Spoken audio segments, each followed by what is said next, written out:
Part 1, Shadows in the Forest. The late afternoon sun cast a warm, golden glow through the dense canopy, filtering softly onto the forest floor.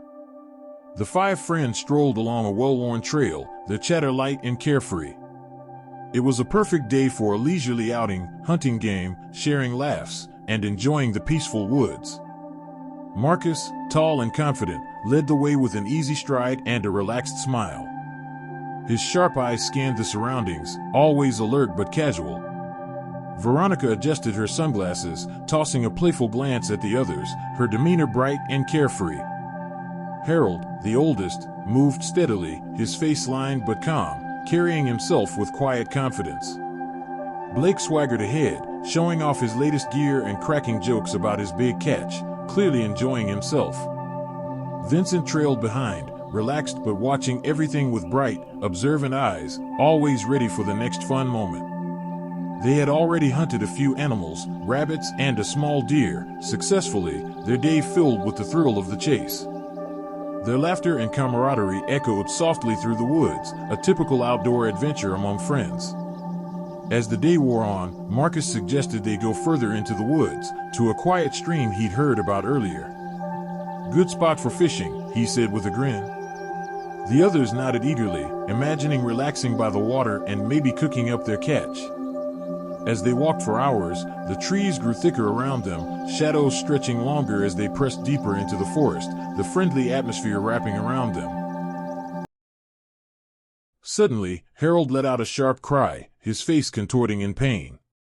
The trap had caught him off guard, and he struggled to free his foot, which was now trapped in the pit. Part 2, The Watcher in the Woods. Harold. Veronica gasped, rushing to his side. Blake and Marcus quickly moved in, carefully pulling him from the pit and helping him sit down. His foot was badly injured, but they worked quickly, doing their best to keep him calm while they assessed the damage. The group rallied quickly, doing their best to keep him comfortable. Veronica knelt down beside him, tugging a small first aid kit from her bag. But then, as Veronica wrapped the bandage around Harold's foot, a small, strange thought popped into her head. "None of us came here before our trip, right?" Her voice panicked. "No," each of them said one after the other. Marcus muttered quietly, "This is a private hunting area, which means that this was likely deliberate. We need to move to a safe place as soon as we can since it's getting dark." Marcus looked around, scanning the dimming landscape. "There's a cave not far from here. If we hurry, we can make it before complete dark. Stay close, and keep your voices down."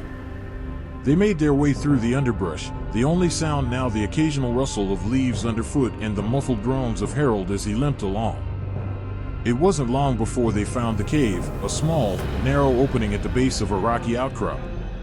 As they entered, they took a moment to breathe, the walls of the cave offering a sense of security, even if it was temporary.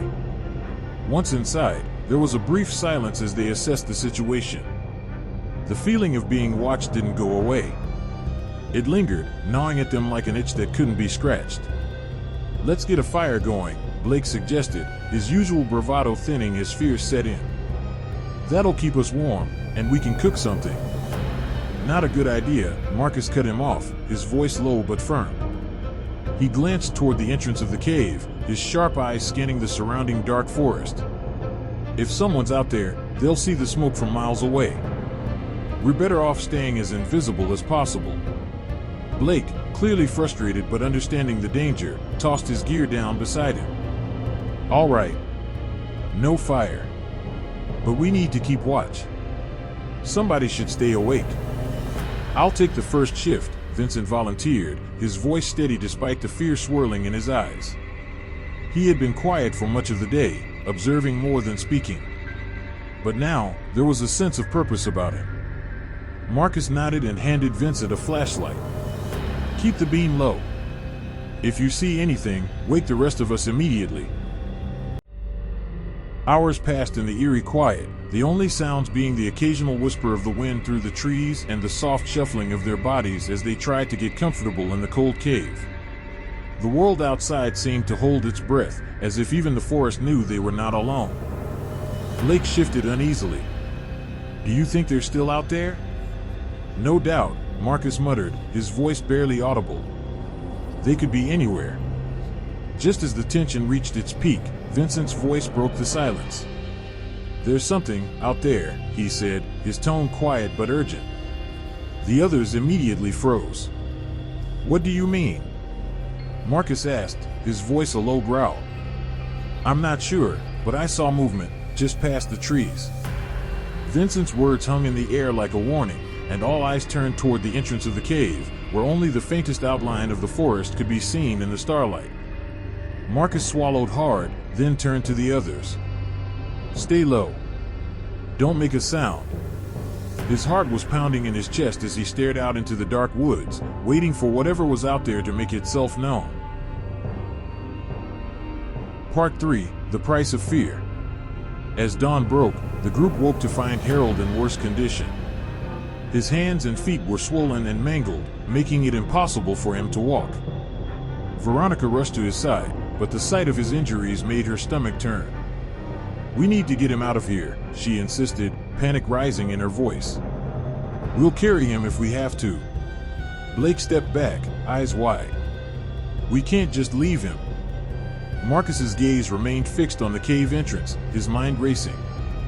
We can't risk it. If we try to carry him, we're walking straight into danger. Harold, barely conscious, whispered, remember to come back for me, okay? Veronica's tears welled up as she gripped Harold's arm. But we can't leave you here. Marcus's voice was cold and firm. We'll come back for you. But right now, we need to escape. Reluctantly, they gathered their things. Veronica hesitated, but nodded, her heart heavy. We'll come back, Harold. I promise. With one last look, the group moved out of the cave, their fears growing with every step. The person hunting them was still out there, and the night had only just begun. As the group moved deeper into the woods, Marcus's eyes caught something ahead. A dead deer, its body limp and unnatural. The eerie silence around it only added to the dread in his chest. He knelt beside it. The kill was clean, no wounds, no struggle. The deer's eyes were wide in shock, but its death had been instant. Blake, Marcus called quietly, motioning him over. Look at this. Blake crouched beside him, confused. What happened to it? It wasn't an animal, Marcus muttered. This was done, deliberately. No struggle, one bullet. Veronica stepped forward, her voice trembling. Who could do this? Marcus stood up slowly, fear creeping in. Whoever's out there, they're hunting us. And they're getting closer. Part 4: Easy Meals. The group fell silent as Marcus's sharp eyes scanned the horizon. He was about to warn them to stay alert, watch for predators, when something caught his attention, making his blood run cold. In the distance, just beyond a cluster of trees, he saw it. A brown bear, massive and dangerous, its fur matted with something dark. Hanging loosely from its jaws were shredded pieces of Harold's clothes. Marcus froze, his mind racing. Get down, now, he hissed, eyes locked on the bear.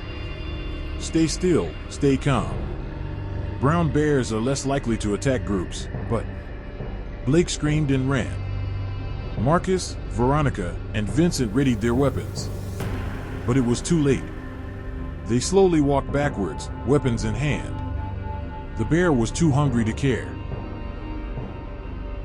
Shaken, Marcus and Veronica continued toward the camp, their steps heavy with fear. Veronica's soft cries echoed in the quiet, but she quickly wiped her tears, trying to stay strong. At the river, they paused to wash the scent of the deer from their boots. The cold water rushed past, a stark contrast to the weight in their chests. You think it'll find us? Veronica whispered. Marcus didn't look at her. If it wants us, it will. We just have to stay ahead. Vincent was hit. 2 seconds later his head dived into the water. Mardash, before she could even say his name, Marcus returned fire with his hunting rifle in the direction the dart had come from. It dodged, then fired steel spheres using a slingshot. Veronica hid while she watched Vincent's air bubbles disappear. "Run, now," Marcus shouted. He returned fire again. Again it dodged. Veronica stayed. They both fired. Overwhelmed, it ran to hide, leaving its vantage point. "Vincent, Vincent," she wailed while Marcus watched for it to come back. Marcus, with rifle still aimed towards the elevated terrain, "He's gone. CPR won't save him now." Part 5, The Hunter's Trap. After 2 long hours of tense, silent trekking, Marcus and Veronica finally reached the cabin. The worn wooden structure loomed ahead like a brief glimpse of safety. "We made it," Veronica breathed, a wave of relief washing over her. They rushed inside, hearts still pounding, and immediately headed for the phone on the wall. But as Marcus grabbed it, his stomach sank. The receiver was smashed, the screen cracked, and the buttons were useless. "No," he muttered, his fingers trembling as he tried another phone, only to find the same damage. Every single phone had been destroyed. "We need to," Veronica started, but before she could finish, 2 darts flew through the air, striking both of them with deadly precision. The world blurred around them. Veronica's body went limp first, followed by Marcus, his vision swimming as he collapsed.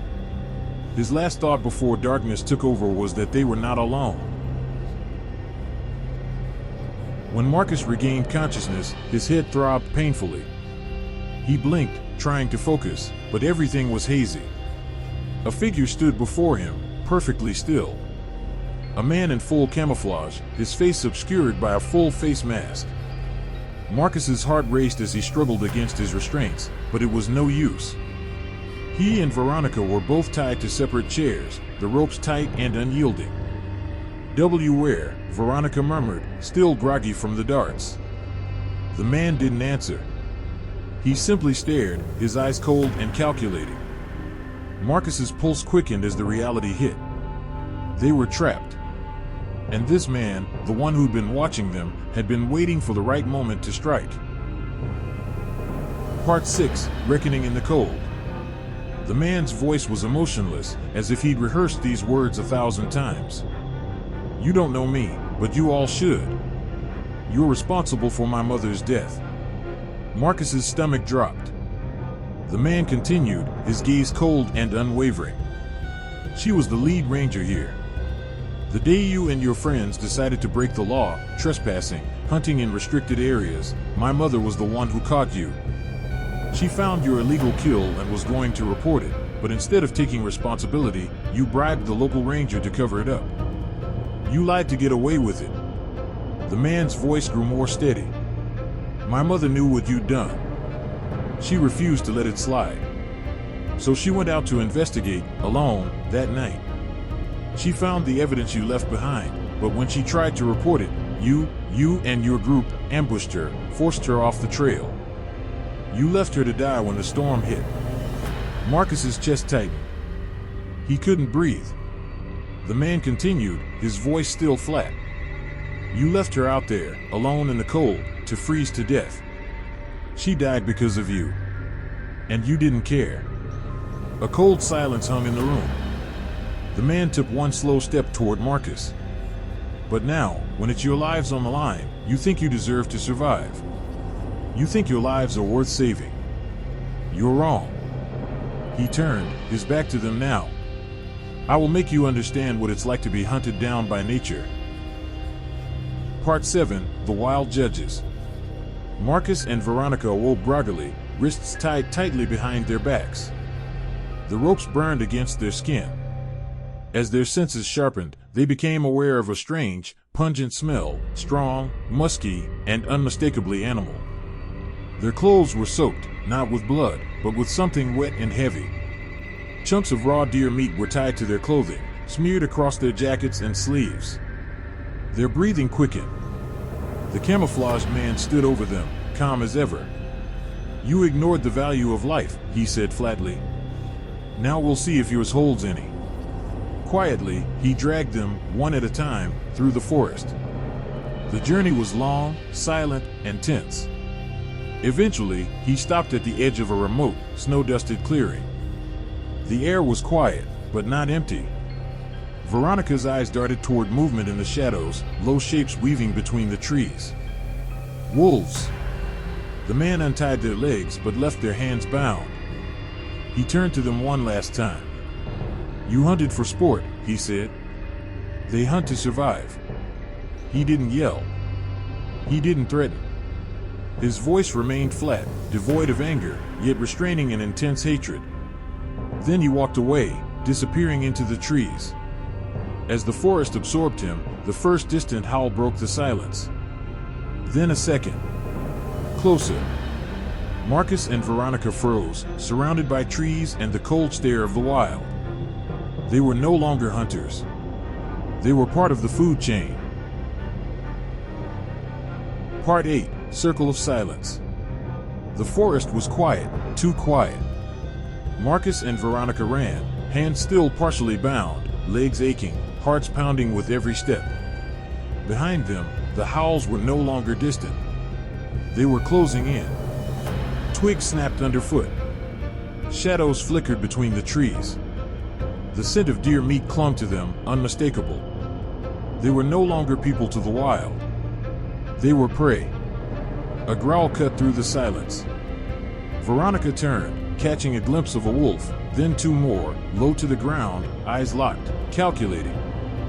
Then they arrived. The first lunge sent them crashing to the forest floor. Teeth grazed skin. Claws tore fabric. They screamed, kicked, scrambled, desperate to survive, not just from pain, but from the raw fear of being forgotten. They fought back. Marcus swung a branch. Veronica threw herself against a tree to break free. For moments, they slowed the pack, buying seconds of life at a time. But it wasn't enough. The wolves were relentless. Not cruel, just certain. This wasn't revenge. It was nature. Eventually, the forest silenced their screams, replacing them with rustling leaves, snapping branches, and soft panting. And then, stillness. The pack faded into the woods, their forms disappearing like ghosts in the early morning fog. The clearing was silent once more. No one came looking. No one called their names. Nature didn't mark what had happened. It simply moved on.